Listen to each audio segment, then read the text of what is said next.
I'm extremely happy to let you know that we have a very, very distinguished speaker today, and the excitement is palpable. The number of questions that we have received at the time of registration is far too much, and we hope that we will be able to accommodate all the questions in the Q&A sessions that's coming up after the talk. So without wasting any more time, I would like to jump into the session and initially probably start with a little bit of introduction of the guest. We are going to listen to Mr. Krishnan Ganesh on the topic emerging business models and opportunities for the existing businesses in post-pandemic world. The first 30 minutes will be a talk delivered by Mr. Krishnan Ganesh, and then the next 30 minutes will be Q&A. It is moderated by my esteemed colleague, Professor R. Prasad, and a few questions also will be raised by me. So ladies and gentlemen, we give you Mr. Krishnan Ganesh and a brief profile about him. He's a postgraduate from IIM Calcutta. Before that, he had a degree from Delhi University in Mechanical Engineering.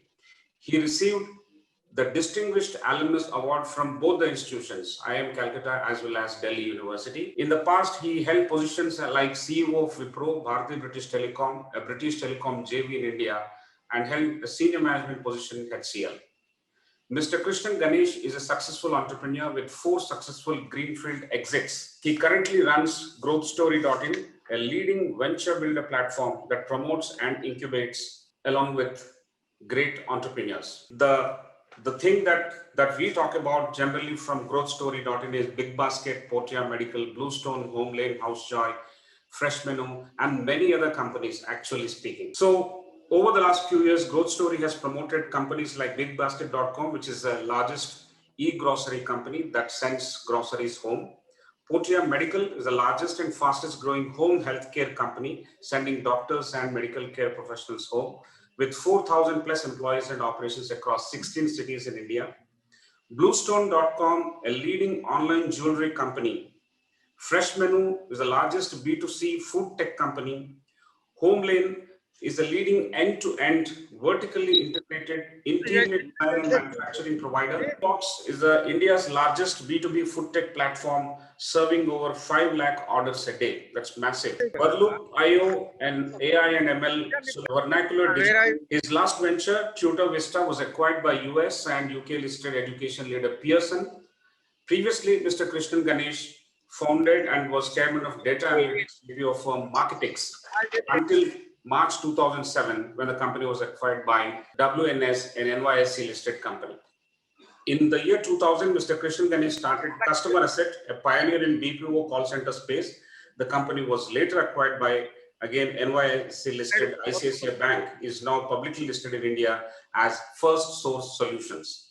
Mr. Krishnan Ganesh founded IT&T in 1990 and built it into one of India's top multi-vendor IT service and support companies. This company was also acquired by iGate in 2003. Mr. Krishnan Ganesh actively mentors, incubates, and funds startups. His angel investments include Little Eye Labs, acquired by Facebook in 2014, Deliver.com, acquired by Big Basket in 2015, Dealshare, OTO Capita, Hacker Earth, CredR, Pocket, Silverpush, DocSpot, Wogo, Bolo, etc., and many others. Last but not the least, and most impactful, is the fact that Mr. Krishnan Ganesh actively supported the migrant laborers, the poor, during the lockdown last year, when suddenly in the month of March 2020, owing to the pandemic, a lockdown was imposed. With various foundations and support groups like Feed My City, Mr. Krishnan Ganesh arranged roughly about 6 million meals over a span of, say, 59, 60 days. I mean, that's massive. And this year, in 2021, he supported COVID patients by partnering with government bodies, NGOs, private organizations, sourced and supplied oxygen concentrators across various cities. And this is a very, very huge contribution. And on behalf of ICFAI Group, sir, I would like to congratulate you and salute you for this amazing support and aid that you have actually pulled in.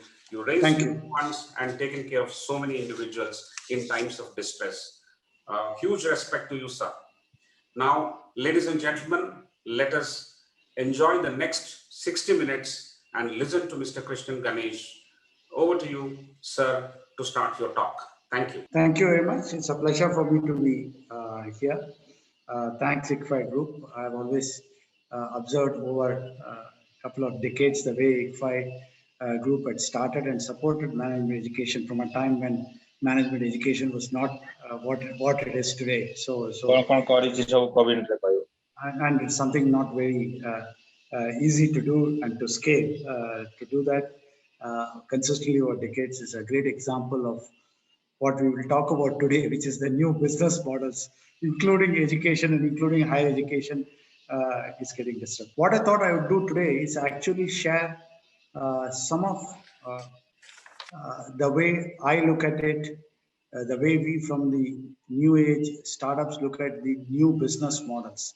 I thought, given the audience that you have, and there are a lot of questions that come up, and which we will take the questions right from how loss-making companies get valued, what people do in pandemic, and how to survive the challenges, how to seize the opportunities, and all of those. So that is the context which I thought I'd share.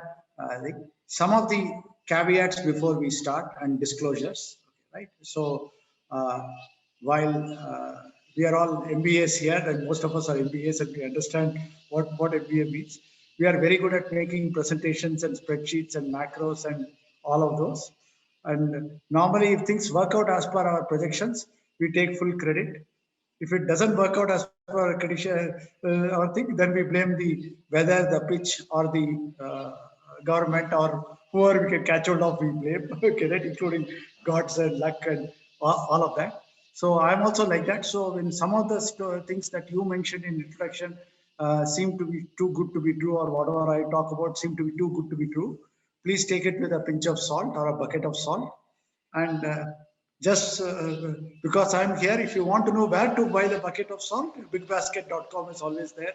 And if you put ICFAI as the code, you will get 2% discount on salt. Okay, right? The whole e-commerce industry runs on discount, so you will get a discount. So jokes apart, so the jury is out there. Each of our companies, while BigBasket recently went through, as you saw publicly, went through a transaction where 66% were acquired by Tatas. We are very happy about that. While that is true, each of the companies struggle every day, like all of us in this webinar do. Every day is a struggle. The jury is out there. Therefore, that's the second caveat. And the third is, while really I get to talk about all these nice things, the real credit for all of this should go to the people, frontline workers who are on ground, whether it's the delivery boys delivering for BigBasket during lockdown, handling the police and handling the challenges, handling COVID exposure, or in Portia Medical, we have 4,000 healthcare workers in Portia Medical who are at home and supporting over 5 lakh COVID patients.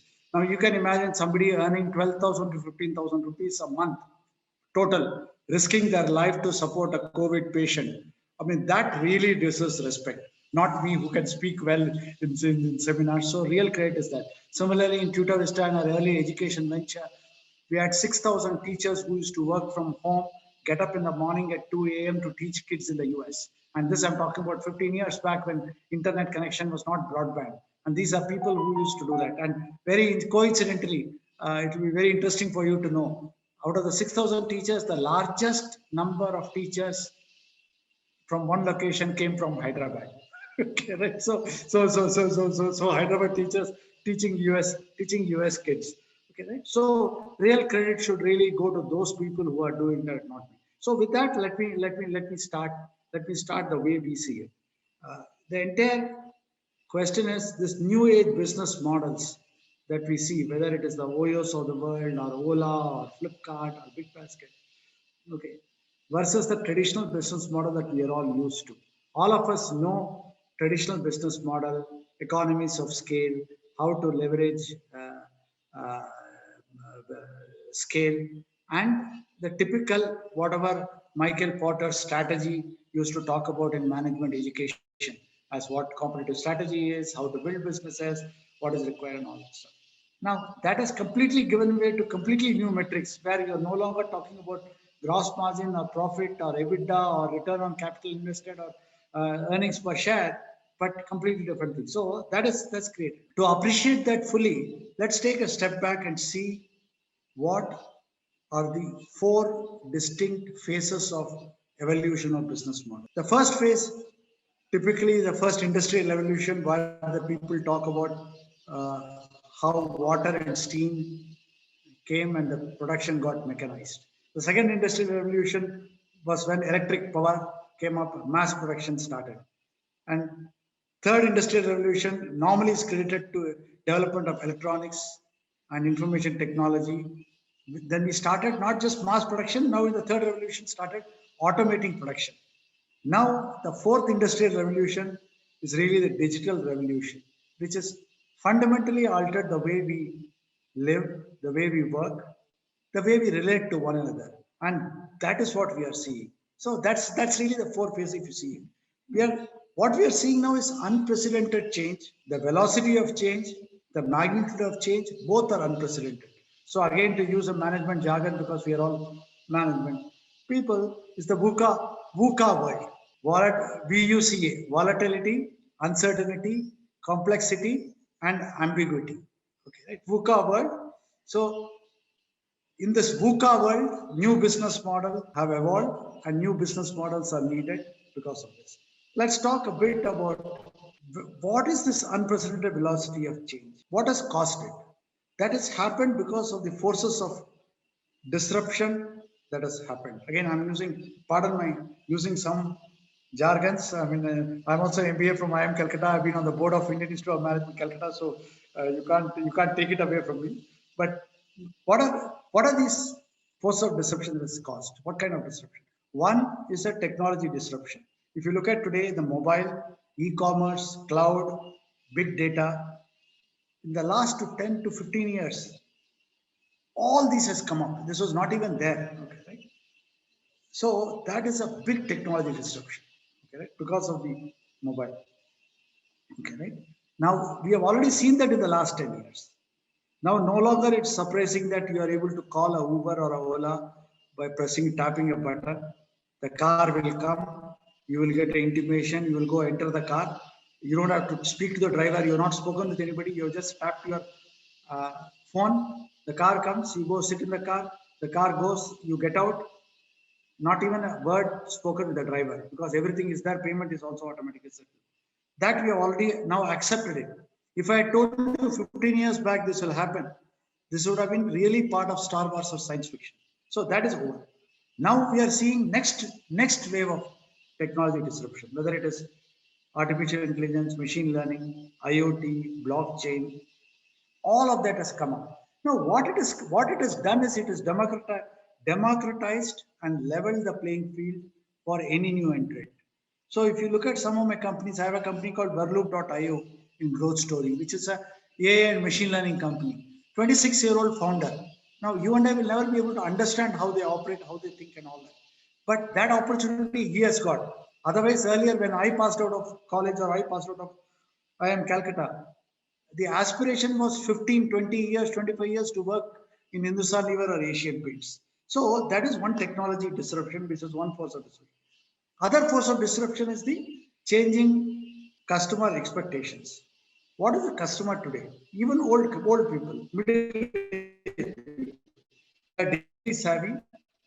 Significantly, they are more aware because of Google, because of internet, because of social media. Right? They are a lot more demanding. Okay, right? So that is a change customer expectation. What is the demand? Lot of personalization. I don't want to be treated as a group of middle-aged Indian consumer. That's the typical what Hindustan Levers and Procter and Gamble's what was taught to us during our management time. The customer today expect personalization. N equal to 1, not segment analysis. Okay, not customer segmentation, but customer individuality. And the third changing customer expectation comes also because there is a lot of awareness due to social media, due to feedback, due to internet. Therefore, they expect and demand transparency. When I passed out of college 20 years back, 25 years back, we used to go and buy a Procter and Gamble or Unilever product because we had a trust in the brand, we had a trust in the company. We know that they would do a thorough job, and that was a blind trust. Transparency was not needed, was not expected, was not possible to understand. Today, the expectation is very, very different. So that is a major force of disruption. Along with that, COVID has created a lot more new forces of disruption, be it make in India, nationalization, protectionism, my vaccine, your vaccine, I'm not going to give you, you will not going to give me. So all of those has created additional force of disruption. So these forces of disruption has created this huge velocity of change. Does it mean it is only for old companies? Not true. This disruption, new age business models, digital business models, new way of looking at this is for both traditional companies and new age companies. But each one is trying to battle in their own way. If you look at traditional companies, Clayton Christensen is again a management guru who is known for his innovator's dilemma. Okay, right? Where in innovator's dilemma, he says new disruptive technologies cause great firms to fail. So same practice that led to success caused the demise of these. So inertia, risk aversion, fear of failure make people stick to the old way of doing things. And these traditional companies lack the technology DNA, lack the capabilities to be able to change. Right? That's a challenge with traditional companies. But the disruption is true even for new age companies. My companies go through disruption. My companies also are having. What is the disruption for new age companies? One, they have a high mortality rate. They burn cash. They are dependent upon next round of capital. Therefore, their foundation is weak for a long time because they are trying to build it very, very fast. Right? They are not, maturity is still far away, so scaling is very difficult. They are on constant fight and war mode. I can tell you for each of the companies, each of the successes, some of which you kindly mentioned in the past. For each of those stories, each of those companies, the line between success and failure was very, very thin. That's the pleasure and the pressure of being an entrepreneur in the new age business. What is that? You go through huge elation at times, and other times you go through a huge amount of challenges, deep depression, and other times huge euphoria. And many times this happens within the same 24 hours. Okay, based on what is happening, you go through that. Right? So constant war mode, and obviously lack of talent, lack of established culture, all of this create disruption in the new age company struggle. So that is what we're faced with. Now, what is different about the new age business models? When we talk about whatever we talk about, read in the media and all that stuff, there are 4 or 5 factors which are very different.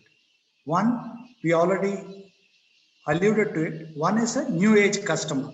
The new age customer is younger, is very fickle, very active on social media, is influenced by peers. He is not influenced by authority figure. He is not influenced by somebody who is an authority, somebody who is an ambassador. He is influenced by peers. And he is not brand loyal at all.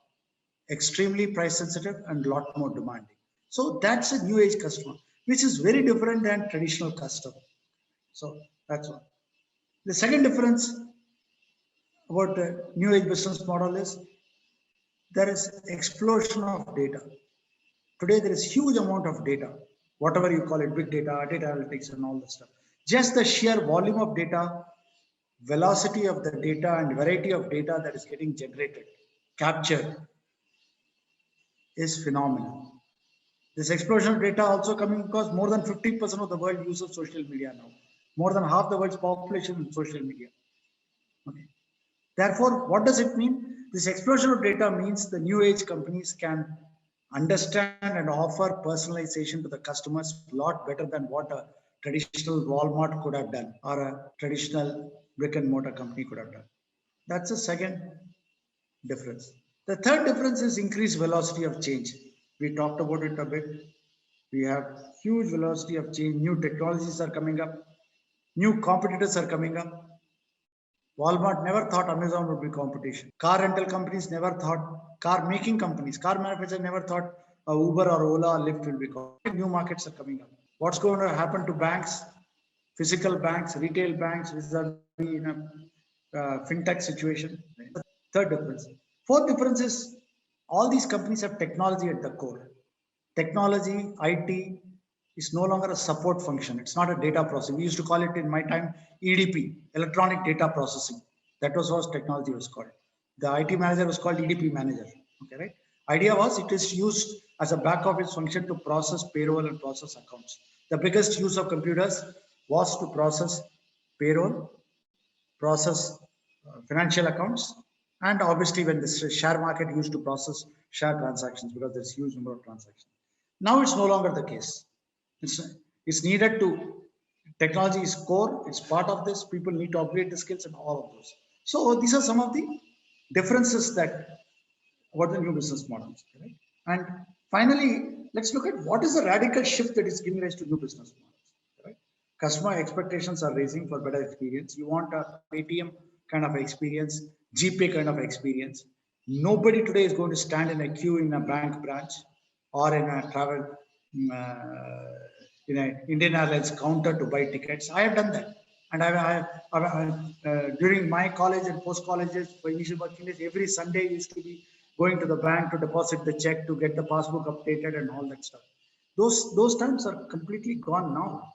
Similarly, how many times are we going to really wait and watch a movie? Today you have Netflix. So customer expectation is one radical shift. The other thing is disintermediation. You have heard about the direct to consumer models. The channels are getting disintermediated. People can launch a digitally first brand, sell it directly, even for products which are normal FMCG products, D2C brands. Channels are shrinking. Netflix, Amazon produces content, beams it directly to your phone to see it. Entire channel is gone. Distributor, producer, distributor, the screen, and multiplex operator, and then it's all of that is gone. Third, the value chains across industries are changing. The boundaries are blurring. People are doing multiple businesses, whether it's a conglomerate. If you look at even not just even WeChat or Tencent or something like that in China, even in India, you have Flipkart doing payments, PhonePe, you have Flipkart doing logistics, you have Flipkart doing own brands, Flipkart doing marketplace, Amazon doing Amazon Prime, content, videos, marketplace, delivery services, web services, and all of those. So, because of this, new competitors are emerging in the business model. Certainly, consumers have lot more choice, and how to retain the loyalty of a customer is very difficult because of all the things that we mentioned. And pricing pressures are huge. Again and again, discounts, expectation of deals have all gone. So those are some of the radical shifts that are happening in the new age business models. So all of this has put pressure. So the key questions that really are, what is the opportunity for companies? What does it impact companies? The way I look at it, there are three kinds of companies that are there today. One, in the post-pandemic world. One, clearly are companies that have got severely, badly affected because of the pandemic and likely to be so for some more time to come. Obvious examples are things like the cruise industry, travel industry, or industries like multiplex, large cinema theaters, or entertainment parks, where it is going to take a long time before people realize or can think that they would like to go and freely mingle with hundreds of people in a closed environment. So what's going to happen? So those are one category of companies that have got badly affected. The second category are companies which are the other extreme, which have seen the tailwinds and are got very positively affected. We are now using Zoom, for example.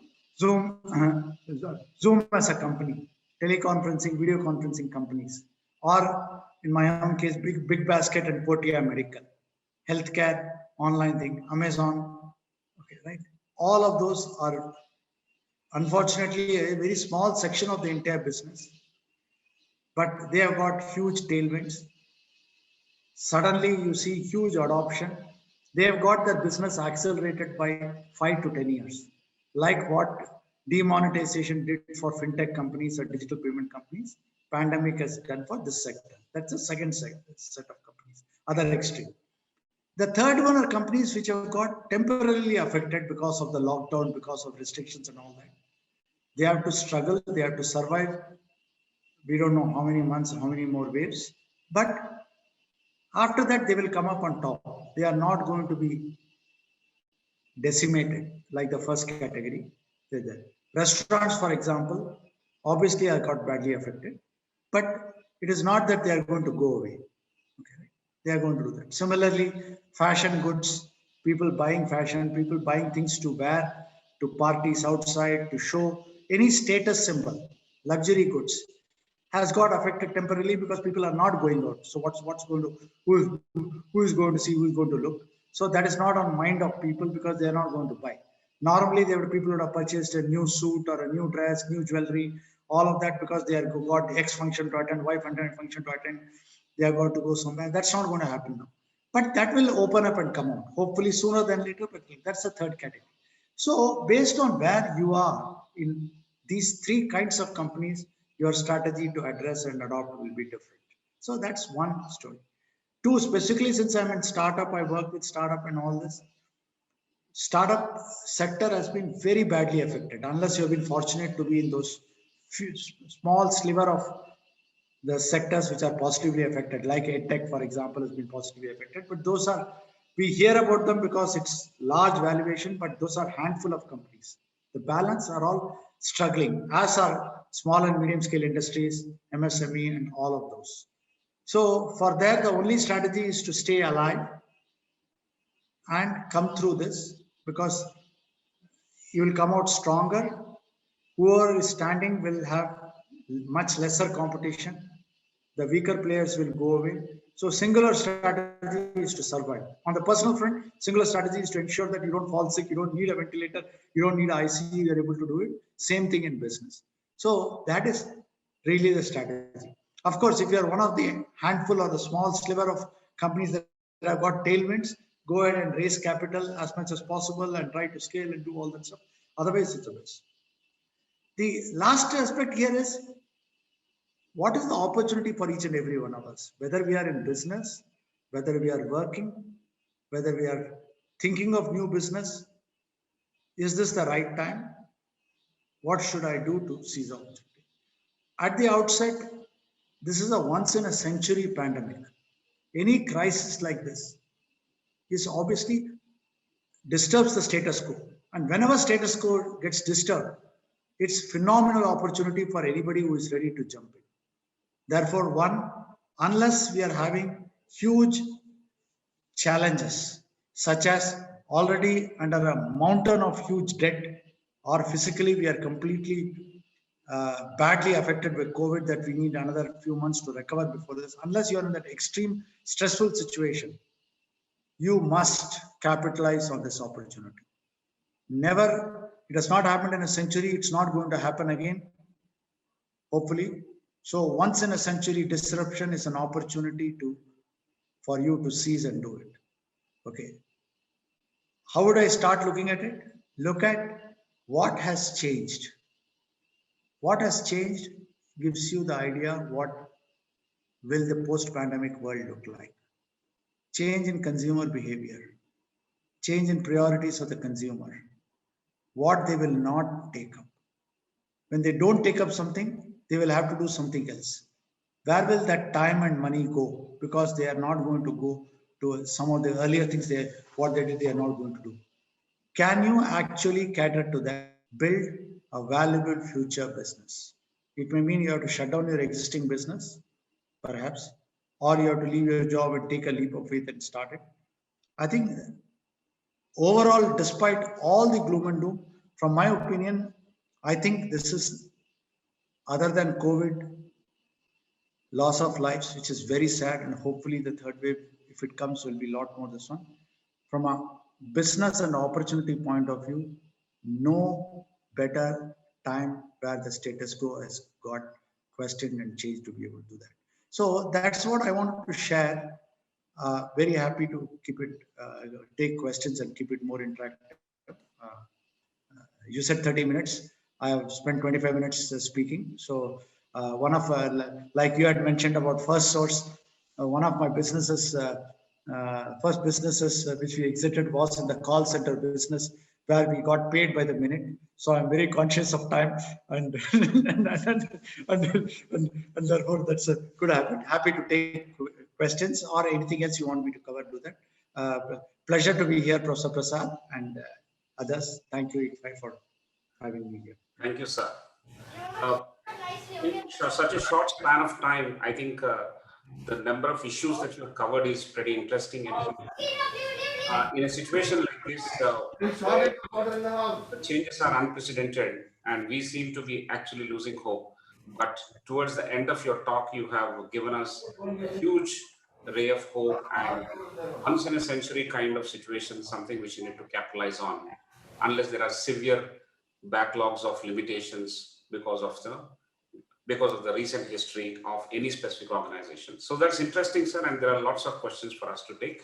Let me call in Professor Prasad. Professor Prasad is also from IIM Calcutta and IIT Bombay. He heads the academic wing at ICFAI Group, and he has about 30 years of experience in academics and industry. He himself was an entrepreneur and my esteemed colleague at ICFAI. Welcome, Professor Prasad, and please start the question and answer session. Thank you. Thank you, Professor Rao. It's a great pleasure, sir, to meet a very distinguished alumnus from our institution. And in this very short duration, you have in our language shared a lot of diamond nuggets which are simple to understand and learn. And you've shared it at diamond level. And you left us at positioning ourselves and seeing ourselves as being once in a lifetime opportunity. And indeed it is so. So with that, we will look at the questions. What we have done, sir, is that we have a large number of questions from more than about 150, 160 people. So we have kind of, aggregated it so that it's, it is convenient to understand in sections and take away in an organized fashion. So the first one is about, the very basics about how is a business model useful? What is a business model? Could you throw light on a business model in companies like CRED? I think from a business model perspective,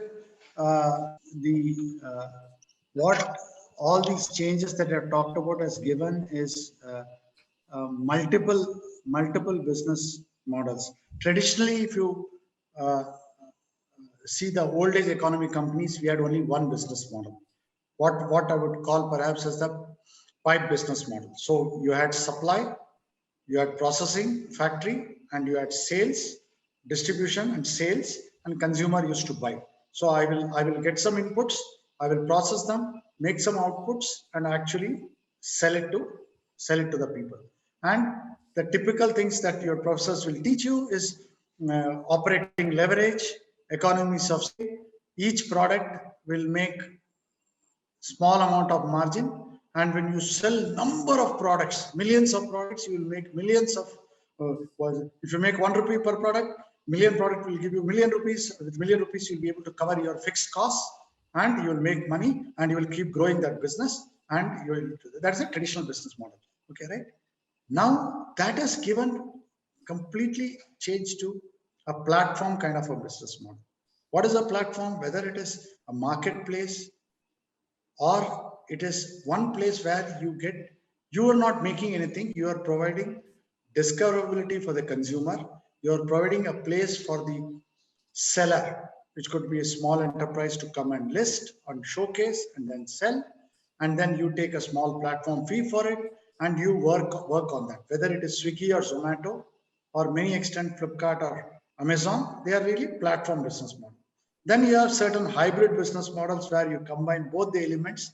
Even Amazon or Flipkart also have their own brands as well as they have their own this one, even though the recent e-commerce rules and all that are questioning whether they can have their own brands and related party and all that stuff. It's been there. So fundamentally at business model level, that is the kind of change that has happened to platform businesses in addition to this.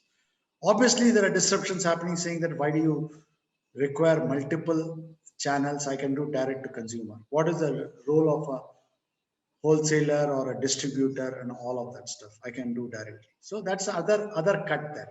The third interesting cut is what you mentioned, like cred. There are purely digital business model, whether it is Dream11, whether it is cred, where they are providing a value completely digitally, and because of that they are able to make money. Okay, right? Now, the time is too short to get into all of this, but if you were to look at it and study completely digital business models separately. Okay, gaming, sports, cred, and all of those. Study the hybrid business model separately and see how to monetize and build value. When I say that, you have free service, you have freemium service, something is free and something is paid for, upgraded thing. Okay, right? You have annual subscription, license fee. Again, these are all new things. These were not there earlier. 10 years back, all software used to be enterprise software with a license fee. Now you have pay per use. So you have people like Salesforce, Zoho, Zendesk, completely coming and disrupting the traditional software industry. Okay. So that's the other cut. Subscription service, freemium model, pay for model. So that's really is the kind of scale that. Thank you, sir. So study digital and hybrid models in order to understand how it's going to be useful. In order to identify opportunities in business, existing business, old age business, new age business, do you need to do more than this, sir? No, I think, see, identifying opportunities, there is no one direct answer, one right way to do it. People have landed up in multiple ways to do it. If you ask my opinion, I will give you just my version. Like I said, this is not the last word. This is just one person's view of it. Today, the pandemic is the biggest thing. So one way is identify what has changed due to the pandemic in terms of consumer behavior, consumer demand, consumer preferences, where the money and time is going to go. Take that as one example. Okay, right? As one driver, because that is a very immediate filter and immediate thing. Today, if you're going to start a large auditorium which will have a closed air-conditioned environment, or a pub which is a large pub, it's not going to work out right now because it's very difficult to pull it off till the time the whole pandemic settles in. So that's an absolute no-no. Similarly, you can come up with other kind of things which are absolute no-no because of this. So that is one thing. The other filter you can use, or other angle you can use, is look around you. What are some of the biggest pain points? What do your neighbors, your family, your friends,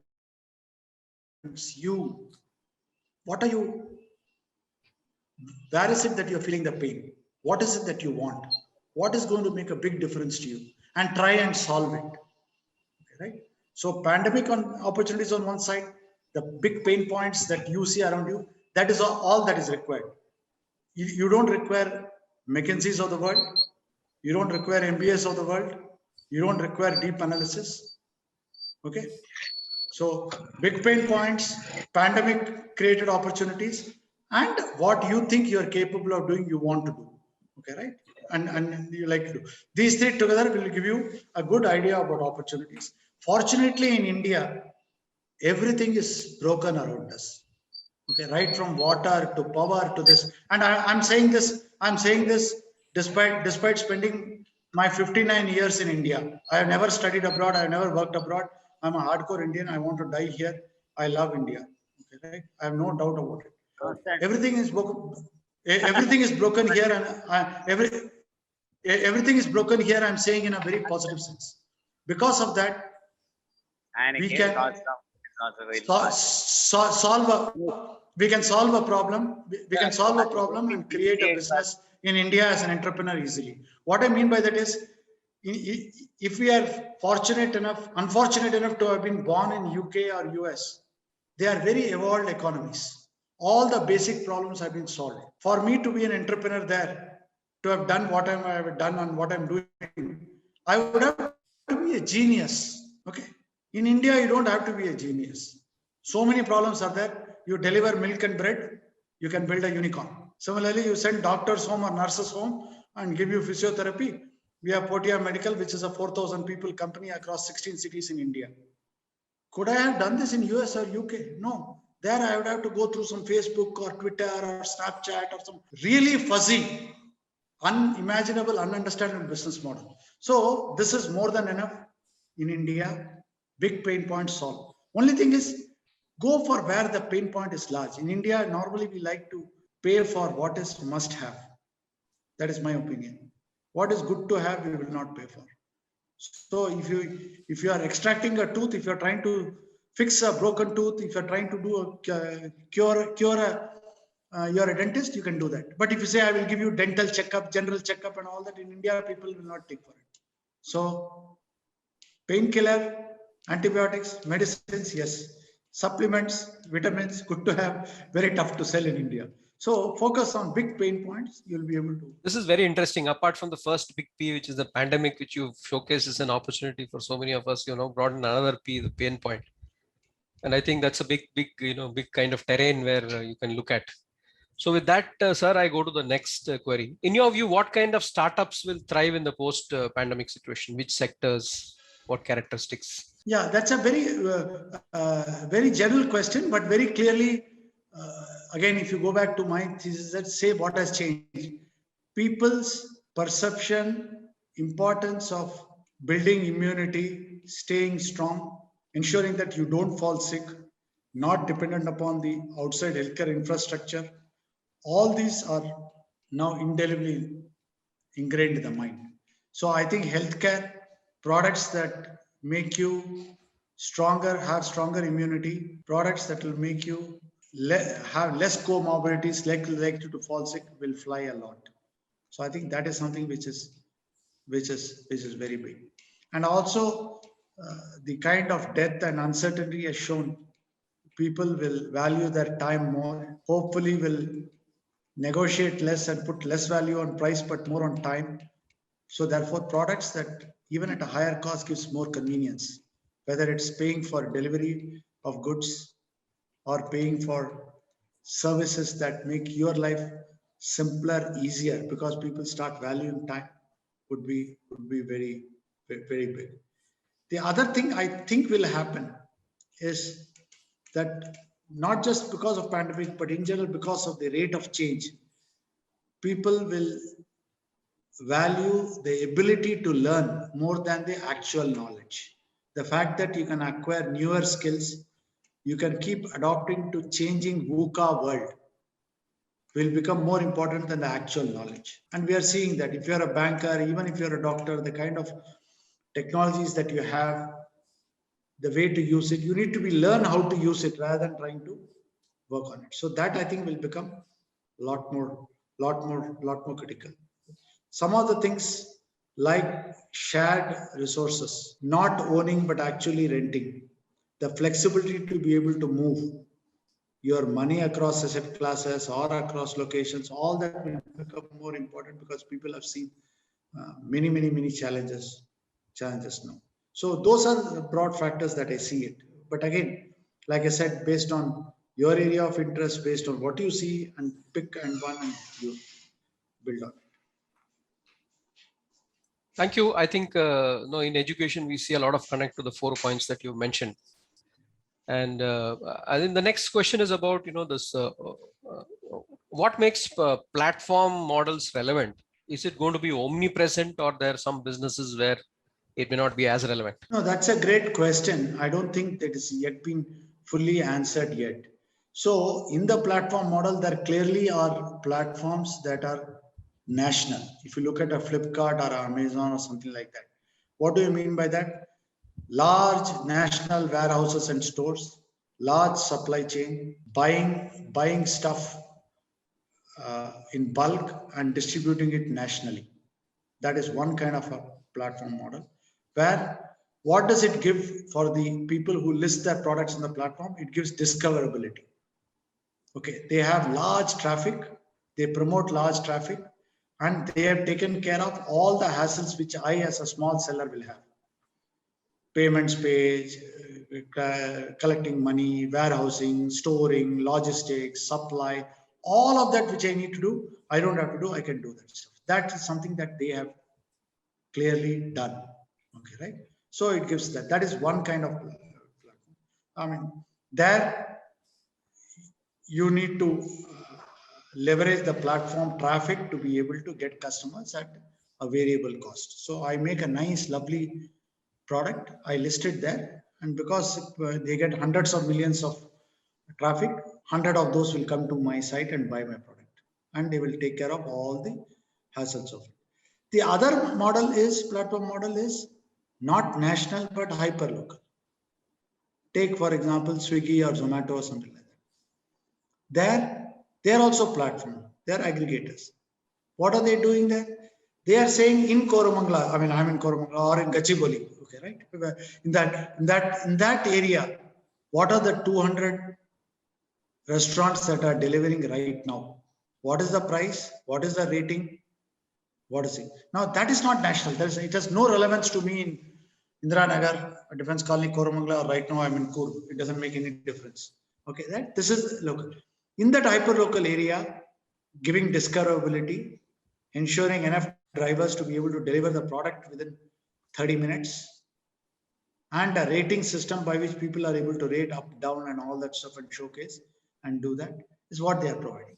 So for each of this, the thing is different. In the first model, it's very important to have full stack, logistics, payments, everything to be there. Second model to a lesser extent. So that is the difference. Ultimately, any platform, the key thing is one side of the platform you need to be able to grow to attract the other side. If you are able to get enough and more restaurants, then consumers will come. If you are able to get a lot of consumers, restaurants will come and list on you because they have to be there. So that is why you require this billions of dollars of money to build at least one side, demand side or supply side, so that with one side fixed, the other side comes. Okay, Ola and Uber did that. They got a lot of drivers. They paid them monthly fee. They put them at places so that when you search for Ola or Uber, you will get one. They had to do that for a long time. Till the time, because people were searching and getting it on Ola and Uber, more and more drivers joined Ola and Uber. Okay, that's the example. Thank you. I think that's a very nuanced approach to the question, and it gives a lot of scope for people to also figure out what if it is non-platform. With this, we come to the end of this section, sir. I'd hand it over to Professor Sudhakar to take on the next section. Yeah, thank you. Sir, how do you see the future of automobiles, especially the electric vehicles in India, given the limitations or factors like Indian roads, the dependence on battery usage, costs, and things like that? Yeah. So, I mean, I have got a couple of angel investment in the electric mobility sector. Okay, they are small angel investment, but my knowledge is very limited because we don't have any company in the sector from the growth story side. So, not that has stopped us from working. Lack of knowledge has never stopped us, but so I don't know the domain well enough to be able to answer that. But I'll tell you from a reason why I angel invested, or what is it. Very clearly, it's an upcoming sector. The future is electric. Okay, right? You will see, like 10 years back, they said software is going to eat the world, and it actually has happened. Electric will be the future, both in terms of maintenance, in terms of pollution, environment friendly, in terms of even the cost and all that. Right now, like you rightly mentioned, there are multiple challenges: the battery cost, the range because of the battery chargeability, charging point stations, and all of those. But that will get sorted out. I'm sure the same thing was there when automobiles came up, saying that how will you fill petrol? How can you go from place A to place B? Where will the petrol be?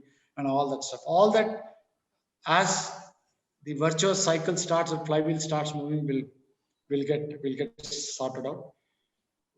Given the environment friendliness, given the social issues there, I do expect subsidies and government interventions to come in substantially here to move the needle. Okay, right? That's my expectations. Okay, right? In terms of what how it will play out in the future. So I am very bullish on the sector that government will come in to subsidize and accelerate the adoption. In an ideal world, in a 10-year forward, 15-year forward, I expect 80% plus to be electric, because that's the way it has to go. But I'm not the expert on the subject, so I can't give you more critical analysis. I give you analysis why I put small money behind some of the companies in that space. Great, sir. The electric is the future. Sir, you talked about Industry 4.0 technologies.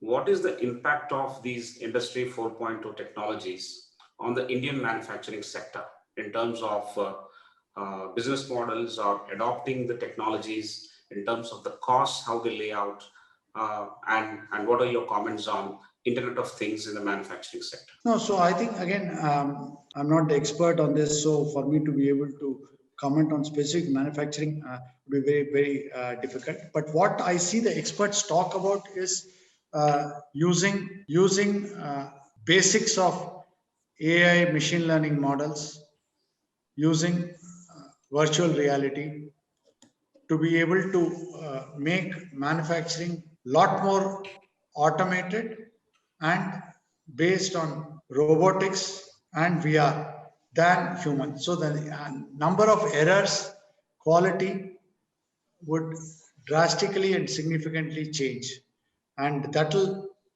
help a lot in reducing the cost. Is the way I see it. IoT obviously is already there, is going to be there everywhere. The fact that you can measure at any point of time, you can get data, and not this the entire data revolution is not just by order of magnitude, it's by exponential order of magnitude. The fact that you can get huge amount of data at the point it's generated and capture the data in every point in manufacturing process, and you have the computing power to be able to analyze and crunch the data and feed it back, I think it's going to change the way machines are designed. I mean, in the primitive form, we had process control machine where we could use the output to feedback to input and all that. Now it's going to be real time, trillions of data crunched and computed instantaneously to be able to feedback. I think that is what it is. I mean, we are seeing it today in terms of look at the driverless cars. I mean, it's virtually science fiction. The car is moving, some other things are moving. Instantaneously in real time in microseconds is being analyzed to prevent a car crash or to turn or to stop and do that stuff. I mean, how pure science fiction and unreal is that? With that level of precision that we have got in real time, cars can drive on a driverless basis. We can actually get manufacturing to be lot more precise. But again, I'm not a manufacturing expert, even though I'm a mechanical engineer. Did spend my first year in Tata Motors, Telco Jamshedpur at that time, called the shop floor. After that, I grew out of my unlearned all the engineering, and when I went into management. And after that, I've been embossing such pearls of wisdom without hardcore work. So you should get a manufacturing expert to talk about this. Thank you, sir. I think it's been a great moment, I'm sure, for you, for having worked with Telco in the initial stages of your career, and in the recent past, selling a big big basket to Tata. I mean, I think that's like a whole circle you could have come around for you. Yeah, absolutely. It's like life coming back. My first salary was from Tata Motors, Tata Group, and the registered office is Homi Modi Street, Mumbai, and same is the case with Tata Digital. So it is very surreal. So things keep coming back, and that was 1982, and this is exactly 39 years later. Okay, right. So amazing journey. But sir, what you mentioned in terms of manufacturing and automation is very, very true. That driven by application of AI and ML and virtual reality, it is going to be completely automated, or it's reasonably largely automated to reduce costs. So that's a fantastic takeaway for us. So the next question is, it is estimated that there's about 5% of the e-commerce contribution to the total retail sales. So how do you see this e-commerce emerging in the near future and in the midterm future? yeah, so no, I think the numbers, I don't know whether 5%, but it is like a single digit percentage. Even in evolved economies like US, even now, it is still a small percentage. I think during the pandemic, depending on which sector you talk about, it's gone up to 20%.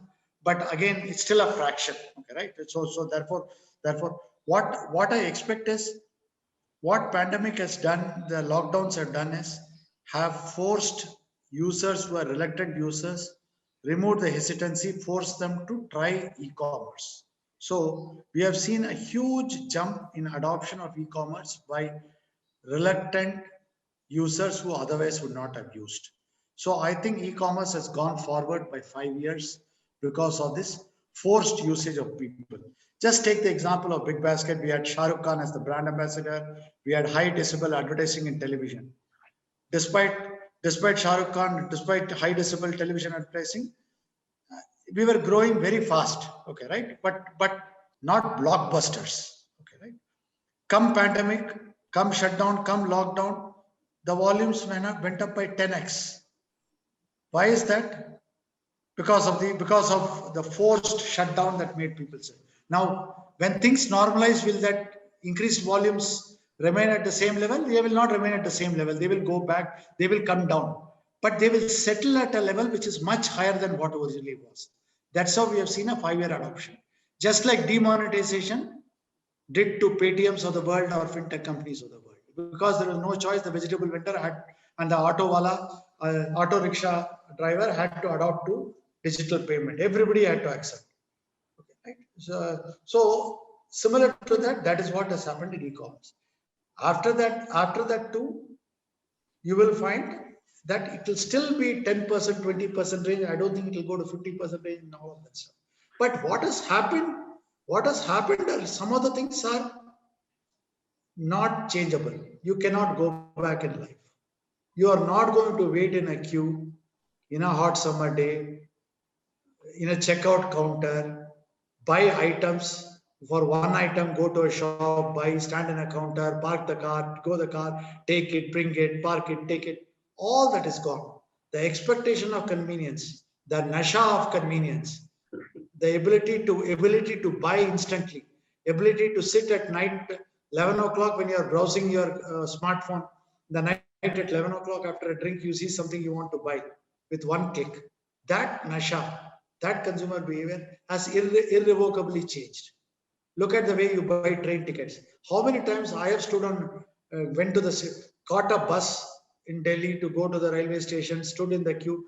It is a half-day affair to buy a train ticket. Now that is not going to happen ever. Okay, right? So that consumer behavior, that thing has changed. Similarly, standing in a queue at a bank counter to withdraw cash, not going to happen. Between GPay, between Paytm to ATMs to withdrawing money from a cash machine to all that will happen, but the chance that you are going to say that's not going to happen. So those are forever changes that we have irretrievably come across. But still, percentage-wise, it will be a small percentage. There is a lot more of kirana stores, local stores, and all that. There is a need for them. There is a role that they play, and all that stuff. There also they will get powered by e-commerce.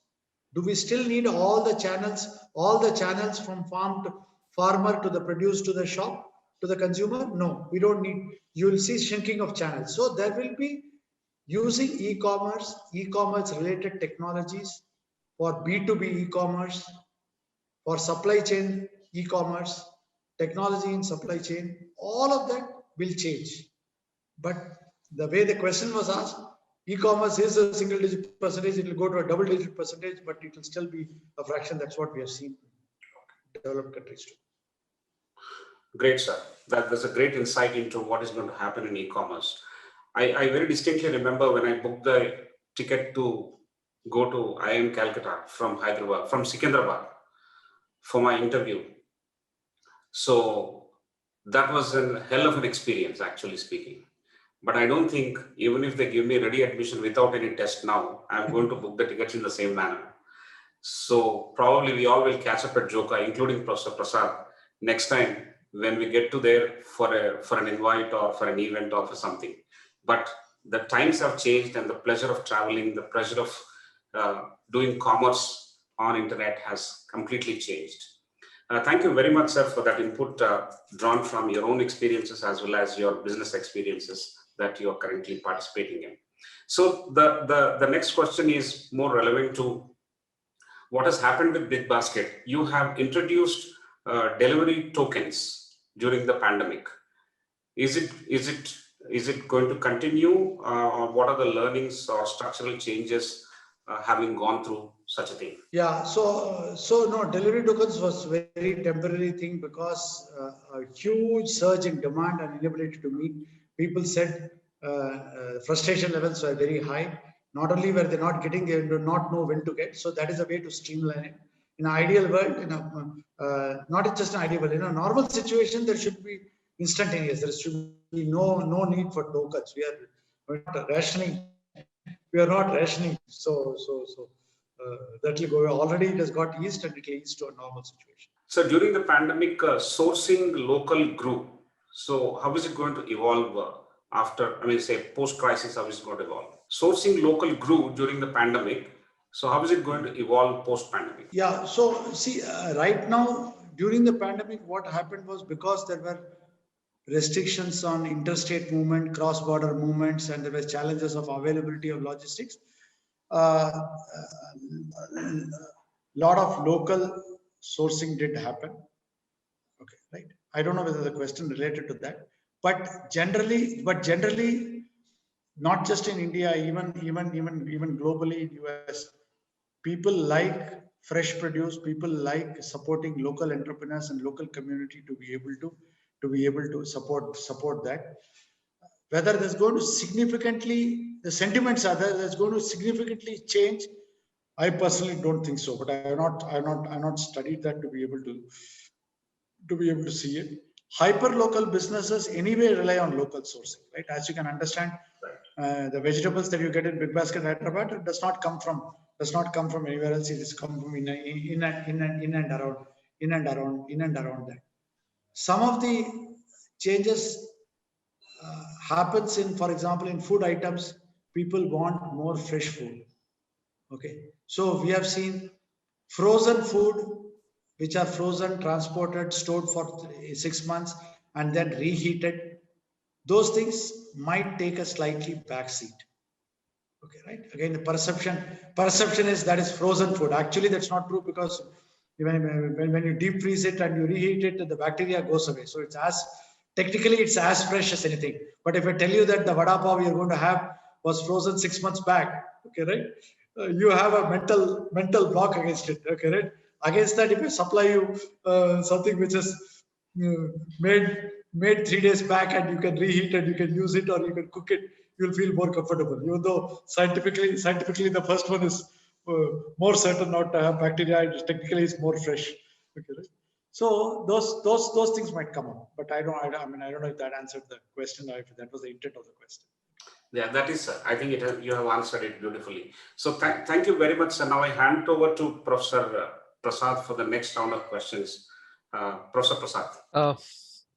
Thank you, sir. Lots of things about technology, about data crunching, about convenience.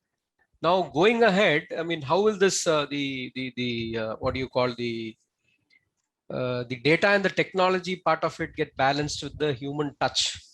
And particularly when most businesses go online, and from a strategic point of view, where should the focus be so that the human touch comes? No, very great question. See, there are some businesses which cannot be automated, okay, right? Which you require. Take Potia Medical, for example, whether it's a physiotherapy session, or it's a nursing attendant, or it's a doctor, and all of that stuff. There is a physical thing that is required. You cannot take away from it. Or airline travel or train travel, you cannot teleport yourself. You still physically have to have a machine. You have to travel. Similarly, the food you have to eat, you have to still buy the vegetable, and you have to eat that fruit. Okay, right? So whether the fruit being taken out, whether it's being stored, whether it's being transported, whether it's given to you and you cutting it and you eating it, none of it is going to get automated. Okay, right? You can't have somebody else eat your food in an automatic manner when you feel angry. Okay, right? So those are given. Fortunately, we are not in a robotic world where everything will be done by robot. Even this particular session, I will tell somebody, they will answer the automated system will answer all the answers that are there because of this. And using a deep fake, you can take my face and put it there. Okay, it's not going to happen. Other than that, most of the mundane tasks will get automated as they should. Lot more intelligence will come into where and how we spend the time, and hopefully the time that get released because we have saved the time, whether it is like Sudhakar mentioned about going to starting with the railway ticket. All those times that is saved will get utilized towards more pleasurable, more productive, more useful activity, which is our choice. I think that freedom to be able to do more of what you want to do, courtesy, automation, and effort time release is important. Right? Now, obviously, the flip side of it is even I end up wasting a lot of the time in social media and browsing and all of that stuff, because there are, for every time saved, there are also enough distractions that have come up. So it requires huge amount of focus to be able to do that stuff. Because of this session, I'm not looking at my phone. Otherwise, during this time, I would have looked at the phone 10 times and maybe made replied to 4 comments and done one post and all of that stuff. But be that as it may, I think the freedom to be able to do that. I think the more interesting thing on this thing is, can we use this to cure some of the humanitarian challenges, whether it is healthcare, predictive healthcare? Can I actually use algorithms to be able to predict a disease before it comes? Can I live healthy? That's something which is very, very interesting. So using it to remove some of the challenges before it happens, so I can do it. Or can the farmer produce more? Can I entire agri-tech business? Can I increase the yield per acre of the farmer? Today the yield is very, very less. Huge amount of, when people can go to Mars and land in Mars and do all that stuff, why can't I tell the farmer proactively, based on current demand supply of goods, what is the price is he likely to get for his moringa produce in 6 months' time, so that he takes the best decision based on whether he wants to produce moringa or he wants to do pepper. What should he be focusing on? So I'm not even talking about soil quality and nutrition. I'm talking about just using data to predict demand supply. We should be able to do it. There is very clearly in 6 months, I should be able to tell you reasonable accuracy, the status of demand supply, so that anybody taking a decision now is taking an informed decision rather than based on what happened in and around him in the last 2 years. So all of those are the automation benefits that I see. But still the food has to get produced there. Thank you, sir. I think that throws quite a bit of insight. Freedom to increase, give more time for pleasure, for purpose of humans, for the increasing the potential of humans from more mundane things to more effective things to support humanity. The next question is about no. In order to do all this, in order to align, get into new business models, implement them in organization, one of the largest challenges is in terms of how managements, how people, how leadership thinks in existing organizations. They have their ideologies, they have their functionalities. Now, how do we change the mindsets of leaderships, of functions, of people to what they used to in order to implement what we want in existing businesses? Yeah, no, that's a great question. It is always easier to build from scratch. For any legacy business, any business, to change, to adopt is not easy. There are multiple issues. One is the mindset of people. Two is the legacy investments that have gone in. What do you do? I can create a virtual university, but what about a university which has already been there with hundreds of crores have gone in and physical asset that exists? How are they going to use that? Similarly, I can start a food tech business, cloud kitchen business, and deliver through Swiggy and Zomato. But if I built a lovely restaurant with ambience, with investment, with this in a prime place, and given 10-month deposit to create a rent, I spent 8 crores on the building and deposit and rent and interiors. Now, if I do cloud kitchen, okay, right? How am I going to recover that 8 crore ever? So the question is very, very, very critical and important question. Okay, right? When you have legacy investments, how do you take advantage of new business models that easily? 2, how do you make the mindset change to be able to do it? 3, how do you get tech DNA to be able to do it? There is no easy answer to this. Flipkart, Big Basket, Amazon, all of them raised risk capital, billions of dollars of risk capital from venture capital investors, and they incurred losses year on year on year on year. An existing listed company cannot incur. If an existing listed company incurs that losses, the share price will come down, because analysts will say the earnings per share is reduced. Oh my God, there is no dividend, there is nothing, and all this stuff. So there is a big challenge, both in terms of listed companies, market expectation, DNA, existing investment, and all that stuff. So, but on the other hand, if you don't do it, you will die. You will get disrupted. We have seen what has happened to brick and mortar stores. You have seen what has happened to each of the technology companies. Okay, right? It's going to change. They're going to die. I mean, like dinosaurs, it will not exist. So you have to do it. Some of the things people have done is create teams within existing companies, acquire startups, get entrepreneurs into this, acquire companies so that you are able to build it. Abroad, it's very common. Facebook acquired WhatsApp, Google acquired YouTube. At the time, even I was aghast at the valuation.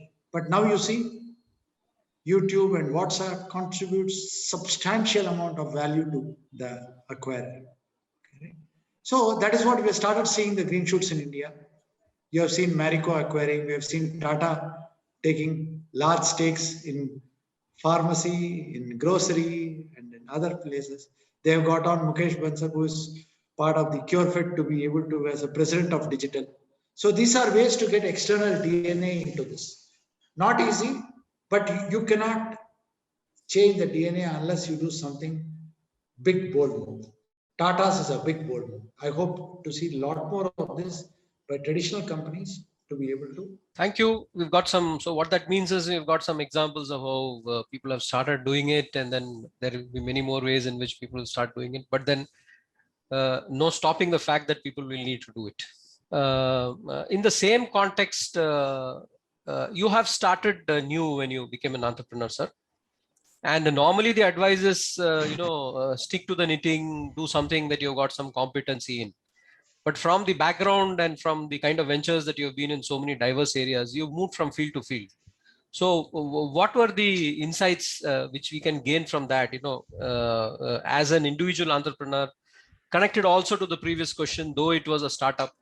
What were the insights? What were the challenges? How did you traverse this multiple journey? No, so like I mentioned, after my engineering, I did management pretty quickly. So I'm more of a generalist than having any deep, in-depth domain knowledge in any field. So that fortunately turned out to be meant that I didn't have a legacy bagging me down. So so that's the way it happened to be in multiple fields.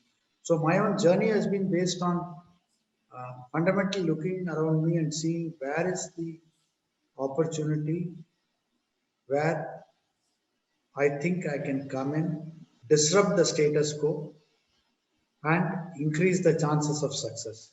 The way I looked at it is very simple. Startup is an extremely hard and tough journey. The chances of a startup making it big and flying are very slim.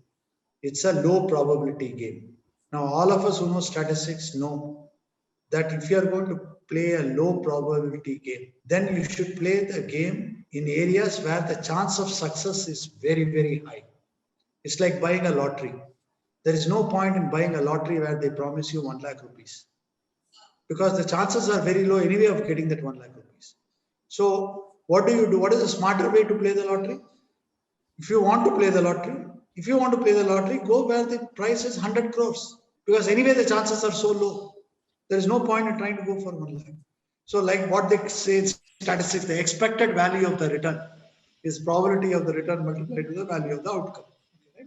The expected value is. So I have looked at basically saying that where can I do that? Second filter I have used is I am not a genius. I don't have a magic wand. I cannot out execute anybody. Okay. I can criticize a lot. I can comment on how badly Infosys is run or TCS is run or how If I was ICFAI, how will I do this session? How would I have done ICFAI? And I can give you 10 reasons why ICFAI, I would have, it's not done it right and all that stuff.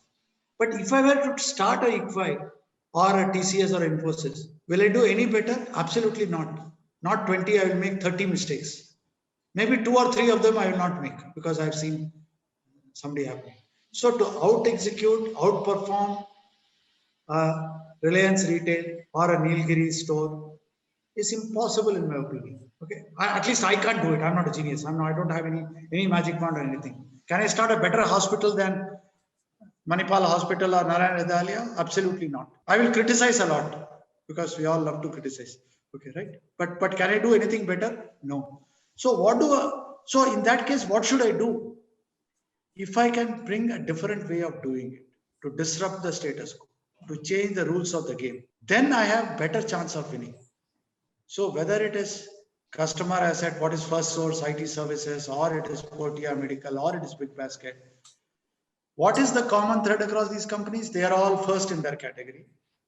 They address a large pain point: roti, kapda, makan, healthcare, education, entertainment. These are 6. Large sector, change the status quo. Okay, by coming in with some new angle. Okay, Portia Medical does hospital, outside of hospital healthcare. Big Basket, grocery delivered online, delivered to your home. That changes the status quo. If you change the status quo, then you have better chance of success. That is how the whole thinking happened. It has worked out well in many cases. In many cases, it doesn't work out. But at least when it works out, it will work out very good. Same concept of playing for a high lottery than a low lottery. Thank you, sir. I think that there are some insights there for some of us also. Yeah, I will butt in here out of turn.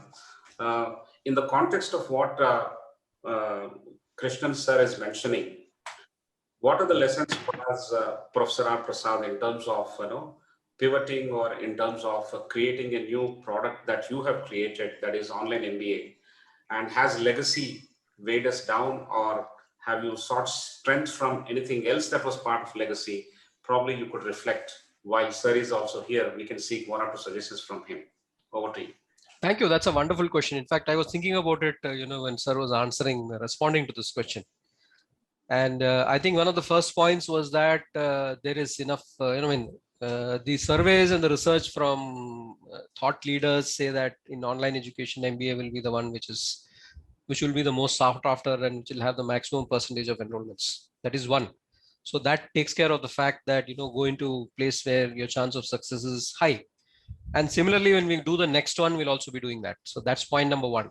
The second point, and this is something where I got the spark when sir was speaking, is when he said different way of doing things. So, there is in online learning, and this is regulated online learning where the UGC comes in heavily. It's not the unregulated online learning. And here, one of the key differences in online learning is that you're allowed only 1 hour per week per subject to do live, where the faculty is seen and, you can give that expertise across in different ways very innovatively.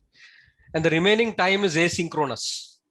And this is where the opportunity lies, because in asynchronous, in online learning, you can offer a variety of choice, which is where personalization can take place.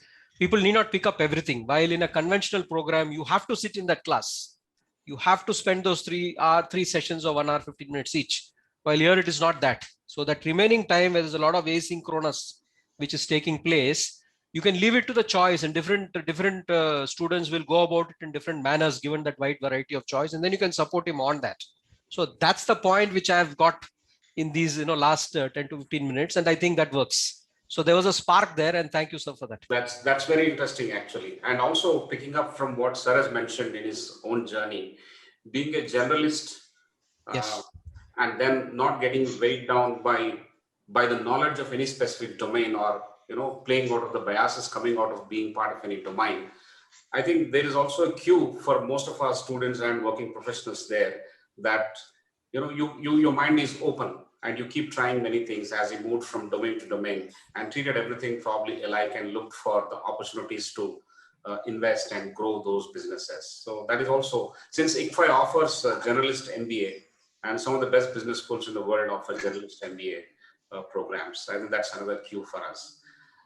Sir, the time is already closing near 8 p.m. I must thank you for patiently answering so many questions, but I have one or two for the road. Out of that, I will give one to Professor Prasad if he has got any wrap-up question, and then I will come back to the last one. Prasad. Sir, this is about education. This is about learning, the learning experience of the student. Now, the biggest challenge that we see in learning is to keep the learner engaged. To get his attention, you get the attention in advertisements, but it's not necessarily that you're attending when you're sitting in for a session. So what is there in the edutech space, the emerging space, where this sort of an engagement can increase, where you can get people hooked on? Are there 2 or 3 suggestions that you'd like to offer? No, I think I should flip the question back to the team here and to Sudhakar and to you, just to be able to answer. So I will. I think you are in a lot better place to answer. Obviously, the challenges are quite well known. The attention span of the student has completely changed. We used to have 90-minute session, the 90 sage on stage kind of a lecture thing is no longer acceptable. The learner's attention span is reduced. The learner expects a lot more interactivity, lot more peer group learning. Okay, right? Not wants to participate or wants to be more hands-on, wants peer group recognition, wants likes and thumbs up for every time I say. I don't know, we used to wait till the end of the course to get the answer, okay, to get the marks or grades. Now I don't think people want immediate reinforcement. They want to do that stuff. So all of that, I think, I'm sure is being incorporated by ICFAI also in the learning in this. In a virtual situation, and especially when it becomes asynchronous, mostly asynchronous, it becomes all the more. We also used to have case studies and submission and project, but they were hardly 10% of the whole time. Now it's, I would assume it's not 90-10, but 10-90. Okay, right? Yes. So would be that. I guess it is also a generational issue. The current generation of learners is different. Okay, right? So you have multiple things now. One is you have generational issue. You have social media and other tools, edtech softwares and tools issue. And third is obviously the challenges of post-pandemic world where it is at. I think, but if anybody can show the way and lead it, it is the educationists that who need to be able to do that stuff. One of my pet peeves is we should be able to relate all this to solving the actual challenges and needs of the industry and needs of the country and needs of the individual. And that has been my pet peeve. I mean, Newton's third law is great. I've never used Newton's third law. Okay, right? So you keep on, okay, right? And now you can argue the same thing is true with history also. What is the point in learning about Battle of Panipat or Battle of Plassey and all that stuff? So without getting into that argument with people, by all means, do 50% on Newton's third law and Battle of Panipat and Battle of Plassey. Okay, right? But balance 50% should be directly relatable to where I find an employment or I am able to use it to start a company and do all that. Otherwise, this system is very waste. Even in IIM Calcutta MBA, even though I was on the board and all that, I shouldn't be saying so. I mean, the course was quite antiquated and pretty useless for the industry purpose. And same is true with mechanical engineering. I'm not saying you can do everything on software. You should not do welding and machining and all that stuff. That's required to be able to appreciate all of that stuff. Somewhere a 50-50 focus would be more than. And obviously this pandemic and edtech and virtual learning and these classes, if you had told me 4 years back a seminar like this, where we would have hundreds of participants, I would not have thought it's possible. Today, almost 100% of my TV channel interviews, everything happens equally effectively on Zoom. Whereas just 2 years back, they used to send the crew every time to my house. It used to be such a pain. Thank you, sir. In fact, you have given a bonus answer also to a question which was not asked. As far as the asynchronous goes, we got a point, which is immediate reinforcement, how to improve immediate reinforcement. And that certainly is something that we can take away. even better than what we currently do. And the other point is on, how relevant is an MBA? And I think you've responded to that question by saying, discuss and work on actual challenges. I think this is some compulsorily to be done. Thanks a lot, sir. It was great speaking to you. Back to Professor Rao. Great. Thank you very much, sir. One of the most interesting investments by Growth Story, what I noticed is that Clear Out. I assume that the subscriptions would have gone up during the pandemic. Am I right, sir?